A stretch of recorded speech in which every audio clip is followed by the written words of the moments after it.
আসসালামু আলাইকুম। সকলকে স্বাগত জানাচ্ছি gsnewsbd.com এর নিয়মিত আয়োজন বিচিত্র বিশ্বে। সাথে আছি মিষ্টি মৌ।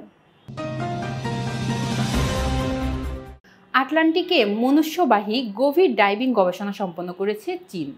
গবেষণা শেষে চীনের ডিপ সি নাম্বার 1 গবেষণা জাহাজটি পূর্ব চীনের শাংতং প্রদেশের সিংতাও শহরের জাতীয় গভীর সমুদ্র ঘাঁটিতে ফিরে আসে। এ খবর জানিয়েছে সিজিটিএন।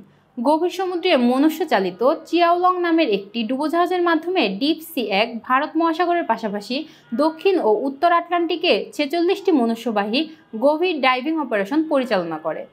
এই অভিযানের সময় সমুদ্রে মোট 57,000 কিলোমিটার পাড়ি দেয় ডিপ সি 1। ইংল্যান্ডের রাজপ্রাসাদ বাকিংহাম প্যালেসের থেকেও বড় প্রাসাদটি রয়েছে ভারতের গুজরাটে। প্রাসাদটির নাম লক্ষ্মী ভিলা। প্রায় 3,04,92,000 বর্গফুট জায়গায় এই প্রাসাদটি প্রতিষ্ঠিত। 1890 সালে নির্মিত এই প্রাসাদের রয়েছে 170টি কক্ষ। সমরজিৎ সিংহ গায়কোয়াড় এবং তার স্ত্রী রাধিকারাজ গায়কোয়াড় এখন এই প্রাসাদের মালিক। স্থানীয় গণমাধ্যমের তথ্য, লক্ষ্মী প্যালেসের আয়তন বাকিংহাম প্যালেসের থেকেও 4 গুণ বড়। 1890 সালে মহারাজা শায়াজিরাও গায়কোয়াড় এটি তৈরি করেন। এই বাড়ি তৈরি করতে সে সময় খরচ হয় প্রায় 1,90,00,000 ভারতীয় রুপি। উল্লেখ্য, প্রাসাদের মালিক রাধিকা রাজে দিল্লির লেডি শ্রীরাম কলেজ থেকে ইতিহাস বিষয়ে স্নাতকোত্তর সম্পন্ন করেছেন। মহারাজা সমরজিৎ সিংয়ের সঙ্গে বিয়ের আগে তিনি সাংবাদিকতা করতেন। রাধিকা রাজে বর্তমানে সমাজসেবামূলক কাজ ও বিভিন্ন সামাজিক আন্দোলনের সঙ্গে যুক্ত রয়েছেন।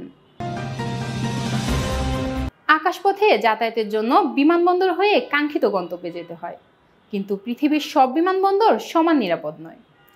অনেক সময় যাত্রীরা বিমানবন্দর থেকে লাগেজ, ডলার, কাপড়চোপড় সহ আনুষঙ্গিক জিনিসপত্র হারিয়ে ফেলেন। বিমানবন্দরে যাত্রীদের লাগেজ হারানোর ঘটনা প্রায়ই ঘটে। তবে বিশ্বে এমন বিমানবন্দর আছে যেখানে কোনো দিন চুরি হয়নি যাত্রীদের লাগেজ। জাপানের শৃঙ্খলার কথা কে না জানে। পরিষ্কার পরিচ্ছন্নতা সহ নানা কাজে বিশ্বের রোল মডেল হয়ে দাঁড়িয়েছে দেশটি। নিরাপত্তার ক্ষেত্রেও কম যায় না জাপান। জাপানের ব্যস্ততম কানসাই আন্তর্জাতিক বিমানবন্দর থেকে এখনো হারায়নি কোনো যাত্রীর লাগেজ। এই বিমানবন্দর বিশ্বের 7ম ব্যস্ততম এয়ারপোর্ট। 1994 সালে সেপ্টেম্বরে যাত্রা শুরু করে এই বিমানবন্দরটি। জাপানের ওসাকা, কিয়েটো ও কোবে অঞ্চলের জন্য বিশেষভাবে তৈরি এই বিমানবন্দর ওসাকা বে এলাকায় অবস্থিত। প্রতি বছর প্রায় 3 কোটি যাত্রী আসা যাওয়া করে এই বিমানবন্দর হয়ে। বিমানবন্দরটি চালুর 30 বছর পেরিয়ে গেলেও এখনও পাওয়া যায়নি যাত্রীদের লাগেজ হারানোর অভিযোগ।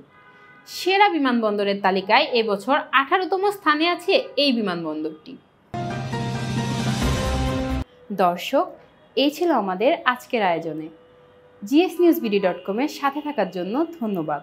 আল্লাহ হাফেজ।